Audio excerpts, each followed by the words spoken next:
demander à chaque marabout, et on peut dire à chaque autorité, d'avoir, voilà, c'est le président de la République donc, qui est là devant ce pupitre et certainement, d'un moment à l'autre, il va délivrer son message. Assalamu alaikum wa rahmatullah. Je voudrais, avant de délivrer le message, saluer l'imam Ratib de la Grande Mosquée de Dakar, saluer le grand Serigne de Dakar, saluer l'ensemble des fidèles qui sont venus accomplir la rituelle prière de l'Aïd el-Fitr, le Koritegi. Rendre grâce à Dieu d'abord et dire mon immense plaisir d'avoir pu sacrifier à cette tradition avec les Sénégalais et dire que par la grâce de Dieu, nous avons pu commencer le jeûne, faire une campagne électorale paisible au Sénégal, faire une élection calme et sereine au Sénégal et choisir dans la paix le président de la République.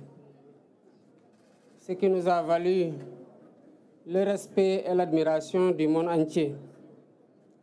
Rendre grâce à Dieu dans ce mois béni de Ramadan, qui est un mois de communion, de dévotion multipliée,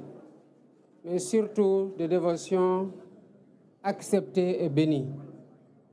Priez que toutes ces dévotions-là soient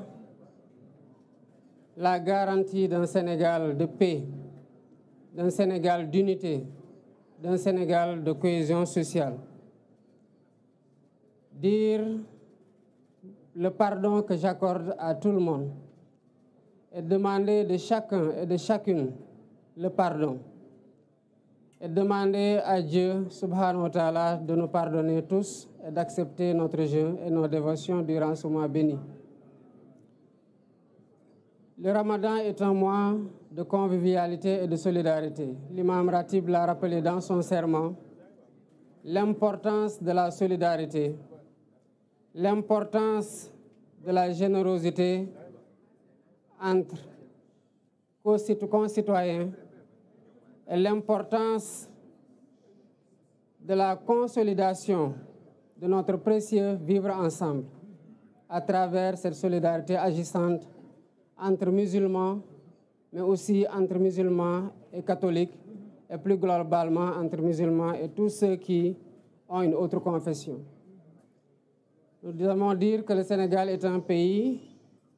qui est un et indivisible. Il est de notre responsabilité collective et de notre responsabilité individuelle d'entretenir ce vivre ensemble qui fait la stabilité de notre pays que le monde entier nous envie. Le Sénégal est un pays de grands hommes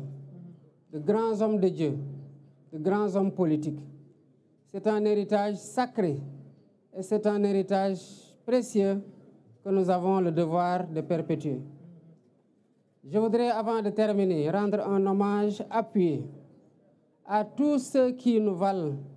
la satisfaction des titres que nos enfants remportent à l'échelle internationale dans les concours de récital du Coran. Je veux citer tous les maîtres coraniques, quelles que soient les conditions dans lesquelles ils enseignent le Coran. Je veux citer tous ces imams ratib, mais je veux surtout citer les grands hommes de Dieu, à savoir les khalifes généraux. Quelle que soit la confrérie, il reste qu'ils sont tous khalifes dans la confrérie musulmane et plus globalement dans la religion en voulant intégrer le clergé. Je voudrais saluer et rendre grâce à Dieu de leurs prières bénies qui sont le socle, le pilier fondamental qui tient ce pays-là et qui nous permet, quelles que soient les péripéties, quelles que soient les vicissitudes que nous traversons, et quel que soit le point auquel le pays a été secoué, de rester debout et de finir par fasciner le monde entier.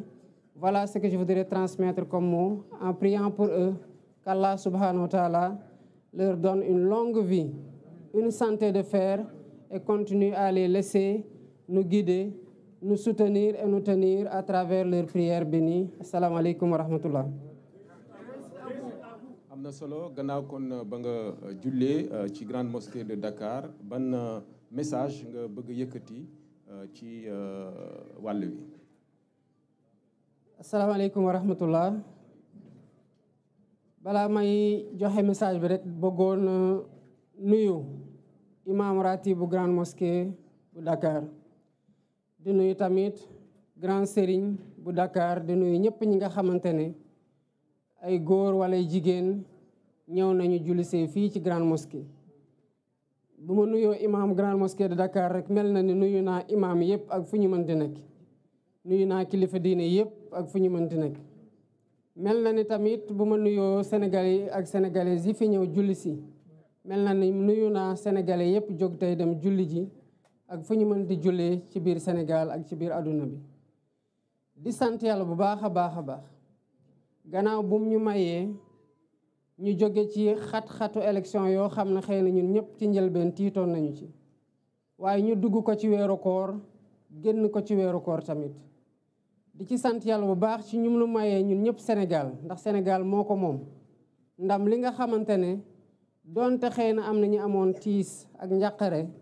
yàlla may nañu ba ñu génn ci jàmm am élection boo xam ne àdduna yëpp jaaree na fa gën a naw Sénégal. loolu nag lu ñu ko may mooy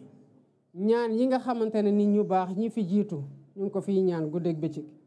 ñaan yi nga xamante ne ñi fi nekk tey di naafila di yokk seen ñaan rawatina ci weeru koor gi di zikri di jàng ay xasida wala ñuy wasifa wala ñuy dem ci jàngo yi wala ci yeneen anam di ñaanal réew mi di ñaanal waa réew mi. ñu koy sante yàlla bu baax a baax nag gannaaw bi xat-xat yooyu tombeeg weer wi nga xamante ne weer la boo xamante ne yàlla def ci ful lépp loo xamante ne ñaan la te gaaw nangu ko lool. di ñaanal ñi nga xamante ne nag ñooñu ma tudd noonu muy kilifa diine yi kilifa aada yi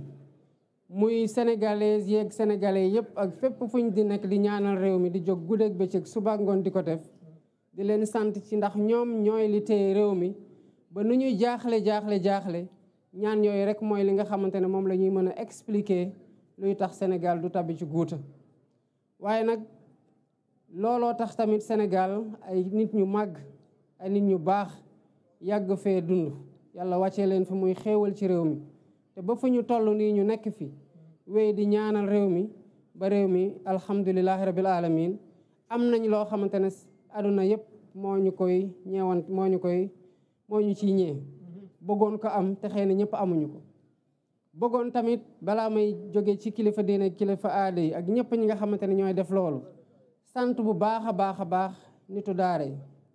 sant bu baax imam ratib yi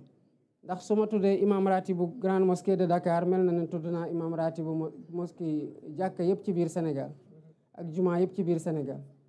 waaye dafa am loo xamante ne ndam la ci ñun que doomu Sénégal yi yàgg di jóge fii dem jongante ci tarig alxuraan indi ay raaya te loolu ñoom lañ koy sante quel que soit nag jafe-jafe yi nga xamante ne ñu ngi koy am ci bu ñu dee jàngale alxuraan di ko def ci ay nit di defar nit ñi waaye di def ci ñoom tamit xam-xam. weeru koor nag da di weer goo xamante ne weerug cant la weerug jàppalante la weerug suturalante la te sénégalais yàgg nañ ci jàppalante yàgg nañ ci suturalante te jàppalante googu la imam doon wax sànq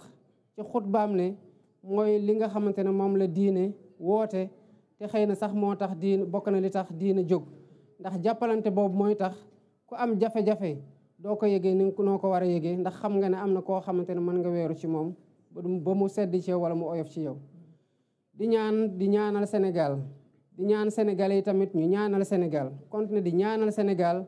ndax fii la ñu amuñu feneen bu méttee fii la bu neexee fii la lu ñuy sàkk muy suñu njaboot fii lañ koy sàkki niñ ko jàppee nag ay nit teg ko ci suñu loxo ci jàmm noonu la ñu war a jëlee tamit te waxuma président de la République waaye sénégalais yi fii dund yëpp dañoo war a sénégalais yi ñiy ñëw ëllëg ñu liggéey lu tax bu ñu ñëwee ñu xam ne Sénégal gi génération ba génération ku ci nekk def nga ci sa wàll ci ci jàmm ak jàmmal ba joxe ko ci joxe loxo yi joxe ko ci yeneen loxo ci jàmm ñooñu continue tamit di jàmm di dox jàmm di wax jàmm di def jàmm pour Sénégal yi fi nekk yëpp mën a am jàmm. kon maa ngi baalu ñëpp ak ñi ma xam ak ñi ma xamul ñi ma tooñ ak ñi ma tooñul sax di baalu tamit ñëpp ñi nga xamante ne tooñ naa leen ci li ma yëg ak ci li ma yëgul di baalu sax ñoo xamante ne tooñuguma leen te di ñaan yàlla mu boole ñun ñëpp baal. asalaamaaleykum wa rahmatullahi taala wa barakatu.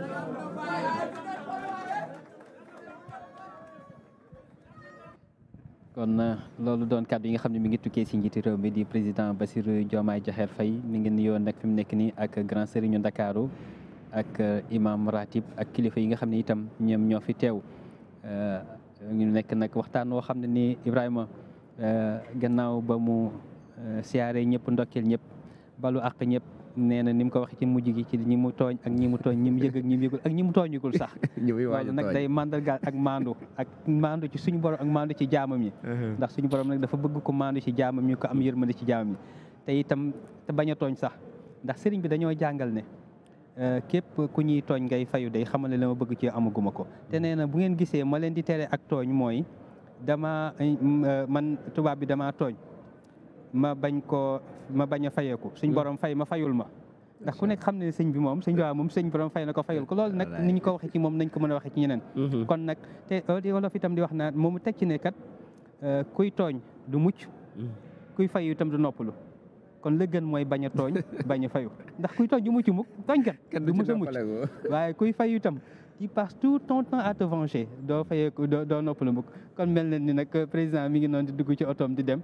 loolu rek mu nekk kàddu yu ndokkale Ibrahima kàddu yi itam siyaare waaye itam kàddu yi ñaan ci réew mi ni mu ko waxee ngir jàmm réew mi ak dal réew mi ndax nee na moom la ñu am réew mi lañ am amuñu feneen te nee na ñii ñëw itam war a ñëw ndono li bu koy suñ borom dogaleeg jàmm war na ñëw teg réew mi ci loxo yoo xam ne loxo yu sell la loxo yu set wicc loxo yoo xam ne itam jub ak jubal ni mu koy junjee. Effectivement sëñ Xaali moom il est dans la projection déjà mu ngi xalaat ne tey li nga xamante ne moo tax ñu teg ko fii xam na ko et il en est conscient ba tax na déjà muy xalaat ne balaa bu yàlla defee mu fiy jógee fas yéene na vraiment def loo xamante ne